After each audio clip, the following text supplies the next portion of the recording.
आज तक हमने सुना है कि प्रेग्नेंट लेडी की डिलीवरी सिर्फ हॉस्पिटल में होती है, लेकिन क्या आपने कभी सोचा है कि डीप ओशियन या सी वाटर के अंदर भी एक प्रेग्नेंट लेडी की डिलीवरी हो सकती है। और एक ऐसा देश जहां पर लोगों को नाचने की बीमारी थी या कह सकते हैं वायरस था, जो एक पर्सन से दूसरे पर्सन में ट्रांसफर होता था। सिगरेट इतनी हानिकारक होने के कारण भी आखिरकार क्यों सरकारें इन पर बैन क्यों नहीं लगाती? इन सब फैक्ट्स को जानने के लिए वीडियो को पूरा देख, लाइक करना, शेयर करना और सब्सक्राइब करना। आपका एक शेयर और सब्सक्राइब हमारे लिए मोटिवेशन की डोज हो सकता है, तो इसे जरूर करना। रेड बुल की यह tagline it gives you wings आपने कभी ना कभी अपनी जिंदगी में जरूर सुनी होगी। जब भी आपने रेड बुल को पिया होगा आपको यह महसूस भी हुआ है। इस एड को लेकर हाल ही में एक दिलचस्प कहानी सामने आई है। अमेरिका के एक व्यक्ति बेंजामिन कार्थेज ने उस विज्ञापन को चुनौती दी जो कहता है कि रेड बुल पीने से आपके पंख आ जाते हैं और आप उड़ने लग जाते हो। लेकिन बेंजामिन के अनुसार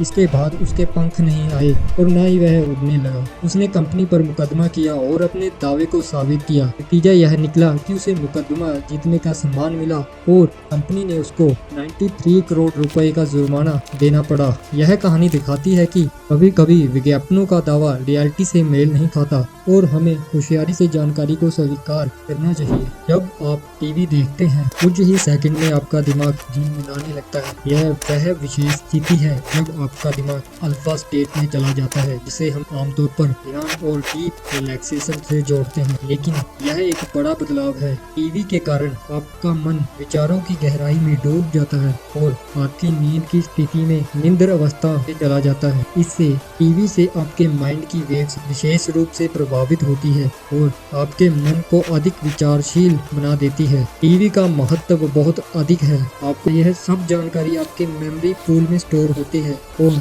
इससे आपके विश्वास को भी प्रभावित किया जा सकता है। यह एक तरह की ट्रांसफॉर्मेशन है क्योंकि यह जानकारी आपके अवचेतन मन में पहुंच जाती है और आपको नई सोच का अवसर देती है। लेकिन टीवी की शक्ति इससे कुछ हद तक आगे भी जाती है। किसी के विश्वास को बदलने की यह क्षमता है। इसीलिए आप टीवी देखते समय बच्चों को अपना मुंह खुला रखते हुए देखेंगे और यह भी हो सकता है कि आपको कई अन्य व्यक्ति कमरे से बाहर निकल जाए और आपको पता भी ना चले। टीवी ने हमारे दिमाग को नई दिशाओं में ले जाने का अद्भुत काम तो किया है, लेकिन हमें ध्यान रखना चाहिए कि हम इसका सही उपयोग करें और ताकि हमारे मन उत्तेजित होने की बजाय सकारात्मक और स्वस्थ बने। आप सबने हॉस्पिटल में प्रेग्नेंट लेडी की डिलीवरी होती तो जरूर सुनी होगी, बट कभी ये सुना है कि समुद्र के अंदर यानी ओशन में, डीप वाटर में भी डिलीवरी हो सकती है? जी हाँ, ऐसा मुमकिन है। एक साइंटिस्ट जिसका नाम लेगोर चारकोसी था, उसने आज तक लगभग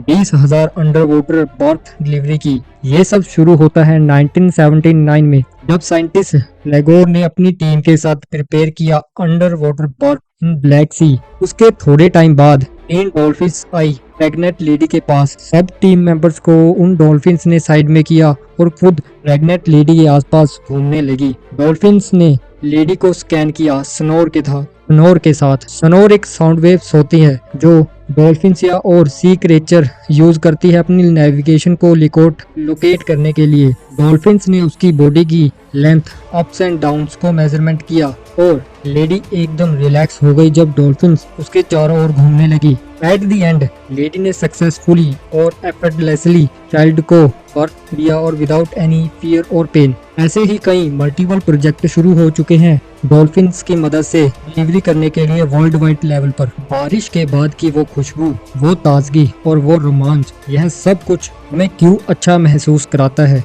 कभी सोचा है कि आंधी तूफान के बाद हवा में कैसे बदलाव आता है? वायुमंडल में भरी हुई हरियाली और ताजगी का आनंद लेते हैं। बारिश के बाद जब हम बाहर निकलते हैं तो एयर से निकले गए आयंस हमारे शरीर में प्रवेश करते हैं। यह आयंस हमारे मनोवैज्ञानिक स्थिति को सुधारने में मदद करते हैं। वायुमंडल से ली गई आयंस सेरोटोनिन इस स्तर को बढ़ाती है जो हमारे मन की खुशहाली और पॉजिटिविटी से भर देते हैं। यह आयंस डिप्रेशन को कम करने, तनाव से राहत देने और हमें शक्तिशाली बनाते हैं। बारिश के बाद की खुशबू, पहाड़ों का सौंदर्य और झरनों की ध्वनि हमें खास महसूस कराती है। ये सभी प्राकृतिक घटनाएं हमारे शारीरिक और मानसिक स्वास्थ्य के लिए लाभदायक है। बस सोचो, पृथ्वी की ओसमनेस में हमारे लिए छुपी है कितनी बेहतरीन और अनोखी संगत। इस फैक्ट में हम बात करेंगे आकाशिक फील्ड के बारे में, जिसे हम 0 पॉइंट फील्ड भी कह सकते हैं, जो लोएस्ट पॉसिबल एनर्जी पार्टिकल होती है।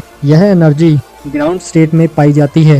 आकाशिक फील्ड कह सकते हैं कि वो बहुत बड़ा समुद्र है जहां एनर्जी जनरेट होती है, जिस एनर्जी से एटम्स, गैलेक्सी, स्टार्स, प्लैनेट, हमारी अंडरस्टैंडिंग एबिलिटी और यहाँ तक कि लिविंग्स बीइंग क्रिएट हुए हैं। इसे हम एक इटर्नल माइंड कह सकते हैं जो हमारे अंदर है, जिसे हम माइंड ऑफ गॉड या हमारे माइंड की अंडरस्टैंडिंग का सोर्स मान सकते हैं, जो एक सुपर कंप्यूटर जैसा होता है, जो सब कुछ स्टोर करता है, जो आज तक हुआ है, जो आने वाले टाइम में हो सकता है, और यह सब मेमोरी कांस्टेंट और इंडोरिंग है, जो यूनिवर्स के एवोल्यूशन के रिलेटेड है। अगर आकाशिक फील्ड को आपने महसूस करना है तो आप फॉर एग्जांपल सोच सकते हैं कि जैसे हमारे ह्यूमंस में डीएनए सिस्टम होता है, वैसे ही सोल में एक डीएनए सिस्टम होता है, जिसे हम आमतौर पर अगला जन्म कहते हैं, जो अगले जन्म में ट्रांसमिट हो जाता है। वैसे आपने कभी ना कभी आकाशिक फील्ड एनर्जी को फील करना है तो आप ऑलरेडी उसे फील कर चुके हैं, जो रैंडम थॉट्स, विचार, आइडियाज, डिजायर और किसी चीज को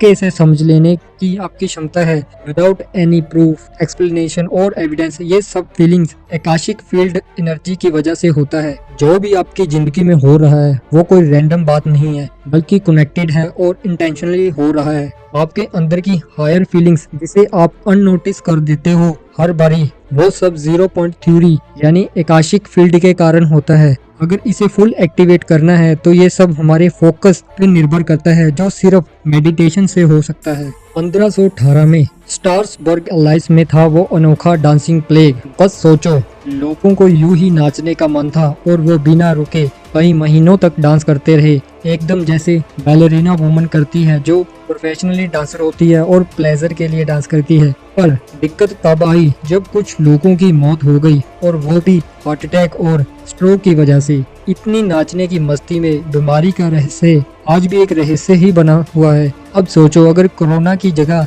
यह डांसिंग प्लेग फिर से आ जाता तो क्या होता। हर कोने में नाचते हुए लोग होते और डिस्को लाइट जगमगाती, सिर्फ नाचते रहते। कहानी तो बहुत अच्छी और फनी है, लेकिन ठीक से सोचो कैसे बचते हम। सिगरेट पर बैन क्यों नहीं लगाया जाता, यह सवाल बहुत से लोगों के मन में है। बेशक सिगरेट से होने वाला खतरा बहुत ही दर्दनाक होता है, लेकिन इसके बावजूद बैन लगाने की बात क्यों नहीं उठती, इसका क्या कारण है। वैसे तो हर सरकार की यह जिम्मेवारी होती है कि वह अपने नागरिकों की सुरक्षित रखने का प्रयास करे, फिर भी क्यों नहीं लगता बैन। एक आंकड़े के मुताबिक सिगरेट और तंबाकू इंडस्ट्री हमारे देश के लिए लाखों करोड़ों रुपए का योगदान करती है। यह कारण है कि सरकार इसे बैन करने में हिचकिचाती है। वास्तव में अगर सिगरेट पर बैन लगाया जाए तो क्या होगा। अगर सिगरेट बंद हो जाए तो लोग उसका उपयोग कम नहीं करेंगे, बल्कि वह ब्लैक मार्केट के बारे में सोचेंगे। अत्यंत आपत्तिजनक है यह कि बंद होने के बावजूद सिगरेट की डिमांड आज भी काफी है। इस विवादित मुद्दे पर सोचे, क्योंकि यह एक बहुत ही चर्चित विषय है जो हम सभी को सोचने पर मजबूर करता है।